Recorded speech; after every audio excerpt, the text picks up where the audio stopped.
teman-teman semua, Arga Kudo is here. Teman-teman, langsung aja ya, kita akan membahas Ultra Galaxy Fight episode ke-5 kali ini. Tapi ya dari segi plot dulu ya, seperti biasa teman-teman. Untuk episode 5 ini lebih berfokus kepada masa lalu Toregia dan juga Taro ya teman-teman. Dimana kita lihat Toregia early style yang sedang mendesain Taiga Spark.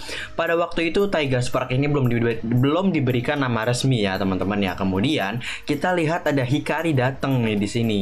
Dia dipanggil Chief Hikari oleh Toregia yang menandakan bahwa Hikari bisa dibilang adalah ketua dari divisi sains di planet itu, dan Toregia adalah stafnya lah, bisa kita bilang begitu. Nah di sini Toregia tuh nyebutin bahwa penemuannya sebagai astral particle conversion system, nah gitulah ya, yang mana bisa membuat para ultra itu bersatu dengan bentuk kehidupan apapun di alam semesta. Ya simpelnya alat berubah lah gitu ya kan buat bergabung dengan bentuk kehidupan apapun. Tapi kan kita ditunjukin bahwa Ultraman itu bergabungan dengan manusia begitu ya teman-teman ya. Nah kemudian Toregia bilang ke Hikari bahwa skill bertarungnya ini nggak cukup buat gabung ke Intergalactic Defense Force. Dan ya dia nggak bisa ngelakuin apapun gitu kecuali bikin-bikin penemuan gitu. Dan dia itu merasa bahwa itu menyedihkan gitu. Kurang bersyukur emang nih ya si Toregia sama kemampuannya. Orang-orang di sana pada pengen jadi pinter lah, dia udah pinter tapi nggak bersyukur gitu ya. Hikari pun ngehibur dengan bilang, banggalah dengan kemampuan yang cuma lo sendiri yang bisa gitu. Gunain kemampuan itu buat ngelawan kegelapan, dan itu udah jadi bagian berkontribusi menyelamatkan alam semesta gitu ya. Jadi ya bukan berarti kalau lo nggak bertarung di garda terdepan lo nggak berkontribusi gitu. Cuma Toregia tuh pengennya berkontribusi di bagian depan gitu teman-teman. Ya Hikari sih di sini bener-bener seorang ketua yang mengayomi anggotanya banget lah ya bisa dibilang, karena ya dia menghibur Toregia gitu ya teman-teman, dan ngasih petuah-petuah lah gitu. Toregia sendiri kita lihat dari kuda-kuda bertarungnya ini mirip sama Taro ya, bisa kalau kita bilang gitu. Dari gambar inilah bisa kita lihat. Ya wajar aja karena Toregia pun pasti banyak belajar gitu sama Taro selaku sahabatnya gitu. Selanjutnya kita dikasih lihat nih percakapan antara Toregia dengan Taro. Di sini Taro bilang bahwa dia baru balik dari misinya sebagai Ambassador of Light atau duta dari cahaya. Nanti akan kita bahas ya ini teman-teman. Nah terlepas dari keselesainya misi Taro sebagai Ambassador of Light, Taro di sini notice bahwa Toregia pun juga membuat penemuan yang penting dan luar biasa banget gitu teman-teman. Di sini Toregia pun bilang bahwa dia masih kekurangan data tentang bonding atau hubungan. Dimana ya karena Toregia pun belum pernah bonding dengan manusia atau makhluk hidup apapun secara langsung, karena dia selama ini ada di planet Ultra dan terisolasi begitu. Maka dari itu Taro menawarkan bantuannya sebagai duta cahaya karena dia pernah bonding dengan manusia secara langsung untuk ngebantu data dari Toregia tersebut. Dan akhirnya alat tersebut dinamakan Taiga Spark. Taiga sendiri berarti seorang pemberani yang memeluk matahari. Maknanya dalam banget nih emang ya. Keren arti namanya ini teman-teman. Toregia sendiri pun janji sama Taro bahwa dia akan ngasih alat tersebut begitu sudah selesai dibuat. Mantep memang nih persahabatan keduanya. Kemudian lanjut lagi, dimana prediksi gue bener nih ya teman-teman ya, bahwa ini adalah planet Arp ya teman-teman, dimana ini adalah origin dari Hunter Naito Tsurugi. Jadi Hikari ini dikisahkan hilang dan ditemui sama Toregia di planet Arp yang gagal Hikari lindungi. Bahkan dengan brace dari Ultraman King pun gak mampu untuk melindungi planet Arp. Dan Toregia berusaha ngebawa Hikari pulang, namun Hikari yang penuh penyesalan akhirnya berubah menjadi Tsurugi karena dendamnya itu. Toregia pun akhirnya bisa dikalahkan sama Tsurugi karena dia menghalangi. Di sini Toregia berpikir bahwa Hikari pun nggak bisa nolak gitu, sekalipun Hikari nggak bisa nolak kekuatan kegelapan gitu. Mulailah dia mempertanyakan di sini apakah kekuatan cahaya itu begitu lemah dan rapuh. Si Tartarus mulai ini lagi ya bisik-bisik tentang menjanjikan kekuatan, kayak iblis emang nih si Tartarus ya. Percakapan sama Taro dan Toregia pun masih bilang hal yang sama tentang kegelapan. Dan akhirnya dia yakin bahwa mereka itu nggak bisa apa-apa buat nolak kegelapan kalau itu masuk ke dalam diri mereka gitu. Taro pun menentang hal itu dengan mengatakan bahwa mereka itu adalah duta cahaya, jangan ngomong kayak gitu. Toregia ngebales di sini bahwa Taro pun nggak bakalan ngerti gitu. Secara bapaknya pun adalah komandan dari semua Ultraman, dan Taro sendiri merupakan anak emas di Intergalactic Defense Force gitu. Bahkan Taro sampai dijuluki Ultraman number 6 gitu ya teman-teman. Taro punya segalanya bisa dibilang, dan Toregia pun enggak gitu. Dan Ya Taro bilang jangan mikir gitu, karena mereka itu udah bikin janji sebagai teman atau sahabat gitu. Taro dengan skill bertarungnya dan Toregia dengan skill sainsnya, mereka bakalan melindungi alam semesta. Mereka udah bikin janji seperti itu. Ya Taro pun akhirnya dia meyakinkan Toregia bahwa dia akan melindungi Toregia dari kegelapan. Sampai akhirnya pun Toregia bilang self-righteous ambassador of light gitu. Konotasinya di sini bisa dibilang ya kayak ngerasa bener sendiri si Taro ini dan yakin banget dengan kemampuannya gitu. Kayak pede banget sih lu gitu lah, istilahnya paling gampangnya lah kira-kira gitu. Nah, Toregia pun akhirnya diajak nih sama Taro buat ke planet Death Star. Karena Taro butuh pengetahuan Toregia buat meneliti energi yang nggak biasa dari planet ini. Maksud dari Ultraman Taro ini mungkin baik. Dia pengen bikin Toregia ngerasa berguna dan ngajak ke planet itu untuk neliti bareng gitu sama Ultraman Taro. Jadi Toregia nggak ngerasa nggak berguna dan terkucilkan gitu. Sampai akhirnya Tartarus pun ngesummon Night of Fang yang buat ngelawan mereka. Ya jelas energi ini berasal dari Tartarus, sama kayak energi yang dideteksi Cosmos dan Justice di universe mereka kala itu gitu teman-teman. Nah, Taro pun kesulitan melawan Night of Fang dan Toregia pun ditembakin semacam serangan yang bikin dia masuk ke dalam pikirannya. Dimana di satu sisi dia ditarik sama Hikari buat masuk ke dalam kegelapan dengan alasan bahwa even seorang Ultraman aja pun nggak bisa loh buat nolak kegelapan. Tapi di satu sisi pun ada Taro yang bakalan ngelindungin Toregia dari kegelapan, istilahnya kayak sisi malaikat dan sisi setannya gitu. Mereka tempting untuk menarik-narik ke satu sisi gitu. Ya itu kan memang cuma permainan pikiran dari serangan Night of Fang aja, yang mana sebenarnya sudah dikasih bumbu-bumbu nih sama si Tartarus serangannya ini. Sampai akhirnya Tartarus muncul dan nawarin kekuatan kepada Toregia. Dan lagi-lagi dia nge-spoiler masa depan seperti yang dia lakukan kepada Belial.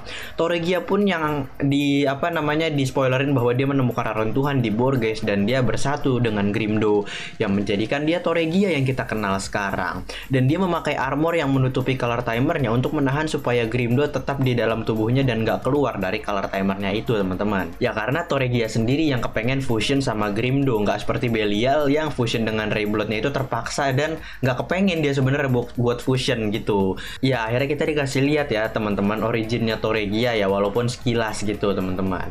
Lalu dijelasin bahwa Taro dan Three Squad akan selalu ada di depannya Toregia untuk menghadang semua rencana Toregia gitu. Maka dari itu Tartarus ngajak Toregia buat join dengan alasan ya bisa mengubah masa depannya dengan kekuatan yang diberikan oleh Toregia. Sampai-sampai disuruh renungkan dan ingat arti nama Toregia itu sendiri, yang mana merupakan gabungan dari dua kata Yunani kuno, yaitu keingintahuan yang besar, istilah dalam bahasa Indonesia begitu. Ya ini cocok sama kepribadian dia sebagai saintis gitu ya. Taro pun berusaha nahan Toregia dengan bilang bahwa selama ada kegelapan, mereka para Ultra akan selalu buat cahaya itu bersinar gitu. Akhirnya Taro pun mengalahkan Night of Fang dengan Ultra Dynamite dan Toregia pun ngebales. Ya itu cuma yang lu lihat doang dari sisi lu, dari satu sisi doang. Di dunia ini tuh nggak ada kegelapan ataupun cahaya, dan posisi Taro kala itu ya mirip saat dia kehilangan Taiga pada episode satunya. Dan bersambung teman-teman, kita masuk sesi bahas-bahas, oke? Jadi ya di episode 5 ini berfokus pada backstory antara Ultraman Taro dan juga Toregia teman-teman. Yang mana kalau di episode 4 itu kan fokus tentang Belial, dan kemungkinan episode selanjutnya lah yang akan menjelaskan dan melihatkan dari Ultraman Zero yang akan melawan Ultraman Belial dan juga Toregia Early Style ini. Jadi ini bagus banget karena kita dikasih dua backstory dari Ultraman yang terjatuh ke dalam kegelapan, serta apa yang membuat mereka itu menjadi seperti sekarang. Kenapa alasannya gitu teman-teman, alasan paling dalamnya gitu. Ya walaupun akhirnya Tartarus pun dia mengubah sejarah dengan permainannya gitu ya teman-teman. Untuk masalah mengubah sejarah gue udah bahas, apakah mengubah sejarah akan mempengaruhi masa depan atau mempengaruhi atau akan membuat alternate timeline gitu. Itu gue udah jelasin di episode sebelumnya. Kemudian Taro sebagai duta cahaya atau ambassador of light. Gue sendiri sih berpendapat ya teman-teman ya bahwa misinya ini sebagai duta cahaya ya saat dia dikirim ke bumi pada zaman dulu gitu, pada zaman seriesnya gitu. Karena beberapa kali kita lihat terutama di series Ultraman Mebius, Ultraman yang dari planet Ultra kita tekenin ya, Ultraman dari planet Ultra dan juga masuknya ke Showa Universe gitu teman-teman. Setiap Ultraman yang dikirim ke bumi pasti mereka punya misinya masing-masing, dan misinya itu sudah selesai ketika mereka melawan threat atau ancaman ancaman yang gede banget di planet bumi, teman-teman ya. Mirai sendiri bilang bahwa dia punya misi lain kala itu ketika dia berpisah sama kru guys. Jadi ya kemungkinan besar ini pendapat gua. Jadi tunggu sebentar, buat yang pengen menyanggah pendapat gua, tunggu dulu, dengerin penjelasan selanjutnya. Nah, sementara itu kan di episode ini juga ada event di mana Ultraman Hikari jatuh ke dalam kegelapan dan menjadi Hunter Naito Tsurugi. Yang mana ini misinya terjadi ketika Mebius ini baru datang ke bumi. Berarti misi yang Taro maksud bukan waktu di seriesnya dong, Bang. Tapi di sini menurut gue sendiri nggak ada timestampnya yang jelas gitu, teman-teman. Kita nggak dijelasin di sini waktunya pun kapan-kapan aja, sehingga segala kemungkinan bisa terjadi, dan ini bisa terjadi kapanpun waktunya kita nggak tahu gitu, karena nggak ada penjelasan waktunya. Ya cuma kejadian-kejadiannya aja lah gitu, tapi tidak dikasih tahu ini kapan, ini kapan, ini kapan gitu. Suburaya cuma pengen berfokusnya sama kejadiannya doang gitu, teman-teman. Ya pendapat gua aja sih ini, teman-teman, bisa jadi salah tapi juga bisa jadi benar gitu kan, teman-teman. Ya kalau mau dihitung sih, dari Taro datang ke bumi Showa Universe itu beda 32 tahun sama Mebius datang. Kalau menurut kalian gimana? Komen aja di bawah. Kemudian secara tidak langsung ya bisa dibilang bahwa Hikari ini bertanggung jawab atas jatuhnya Toregia ke dalam kegelapan setelah melihat bahwa seorang Hikari aja, ketua di bidangnya Toregia yang begitu Toregia kagumi dan hormati, bisa jatuh ke dalam kegelapan dan nggak bisa menolak kegelapan itu, teman-teman. Bedanya Hikari ini bisa balik ke dalam cahaya sementara Toregia enggak. Buat yang nanya kenapa Toregia sama sekali nggak disebutin di event Ultraman Hikari Origin di Ultraman Hikari Saga, teman-teman, ya karena Toregia ini bisa dibilang dia itu ansos orangnya, dan emang jarang banget dilihat dan di notice sama orang gitu. Jadi udah biasa lah buat Toregia kalau dia dikesampingin kalau ada masalah apa-apa gitu. Cuma Taro doang yang peduli sama Toregia ini, Taro dan Hikari lah gitu, sebagai ketua dari bidang divisinya si Toregia ini gitu, teman-teman. Dan ya alasan paling logiknya karena Toregia belum dibikin waktu Hikari Saga gitu. Jadi bener-bener konspirasi sih ini ya, dimana banyak banget yang mengubah sisi pandang kita dari series Ultraman Hikari Saga ini, teman-teman. Ya karena kejadian ini, Toregia ini mempertanyakan apakah kekuatan cahaya itu begitu lemah sampai Hikari aja tuh nggak bisa nolaknya gitu. Toregia pun bisa dibilang dia itu takut untuk jadi takut gitu, takut sama kekuatan kegelapan, dan semisal dia juga kena gimana kalau dia nggak bisa nolaknya gitu. Maka dari itu Taro pun bilang dia pengen ngelindungi Toregia dari kegelapan gitu. Tapi ya Toregia bilang sok bener lu istilahnya gitu, karena dia yakin Taro tuh nggak bakalan bisa buat ngelindungi si Toregia ini gitu. Dan Toregia pun bilang kan ke Taro selanjutnya ya, Taro itu cuma ngelihat dari satu sisi aja, yaitu sisi cahaya, dan berasa paling bener di sisi cahaya itu gitu. Makanya Toregia pun selanjutnya dia lanjutin lagi, nggak ada cahaya dan nggak ada kegelapan, itu cuma ilusi aja yang sengaja dibikin supaya keduanya itu bentrok gitu, teman-teman. Maka dari itu kan akhirnya Toregia terjebak di antara paradoks yang nggak selesai-selesai antara cahaya dan juga kegelapan gitu. Apalagi setelah dikasih lihat masa depannya sama Tartarus di sini kan, dia akhirnya notice kalau dia itu memilih untuk join ke sisi chaos, yang mana itu juga ada di sisi kegelapan gitu. Harusnya setelah melihat masa depannya, Toregia ini tuh menjadi netral gitu, nggak di cahaya dan juga nggak di kegelapan. Ya dia memilih untuk diem, nggak bergabung ke dalam keduanya gitu. Dan harusnya dia memilih isolasi mandiri dan nggak ikut bertarung dengan para pasukan ultra lainnya gitu. Cuma karena hasutan Tartarus aja ini gitu, dia jadi memilih join sama Tartarus. Pinter emang si Tartarus ini ya. Sebenarnya kalau nggak dihasut, gue yakin gitu loh dia bakalan milih netral gitu ya. Cuma karena sudah dihasut ya, teman-teman ya. Memang sudah masuk rencananya Tartarus, dan Tartarus ini pinter banget gitu. Dan kalau diibaratin ya teman-teman ya, Taro itu ibarat anak paling populer yang di sekolah. Bapaknya kepala sekolah, dan Taro ini merupakan anak emas yang selalu dibanggakan. Sementara Toregia ini ya, dia cuma anak ansos yang suka baca buku sendirian, kutu buku gitu, teman-teman. Di pertemanan mereka ya, Taro selalu percaya diri akan kemampuannya ya, karena dia punya segalanya. Dan bisa dibilang ya karena bapaknya adalah Ultraman King ya, Taro juga kena imbasnya, dihormatin dan juga hidupnya makmur lah istilahnya gitu. Tapi Toregia ini terasing gitu, jadinya dia lebih sering sendiri dengan penelitian dan juga dengan bukunya gitu, karena kak sahabatnya sendiri yaitu Ultraman Taro sibuk dengan event-event atau misi-misinya dia gitu. Makanya Taro ini pede buat nolongin Toregia. Dan Toregia bilang Taro itu nggak ngerti perasaannya, dia cuma mikirin dirinya sendiri gitu. Ya padahal sebenarnya niatnya Taro itu mungkin baik, teman-teman ya, tapi ya caranya yang salah begitu. Menurut kalian gimana? Coba komen aja analogi gue gini. Dan yang terakhir ya, asal-usul nama Taiga di sini ya, yang mana artinya adalah orang pemberani yang memeluk cahaya gitu atau memeluk matahari gitu. Yang membuat gue nyesek ini ya sebenarnya teman-teman ya, karena Taro menamakan anaknya berdasarkan ikatannya dengan Toregia gitu teman-teman. Yang mana ikatan itu akhirnya hancur karena Toregia itu jatuh ke dalam kegelapan. Jadi ya Taiga ini ibarat kata bakalan menjadi sebuah prasasti hidup antara Toregia dan Taro gitu teman-teman. Yang mana Taro bakalan keinget terus sama Toregia dengan nama Taiga ini.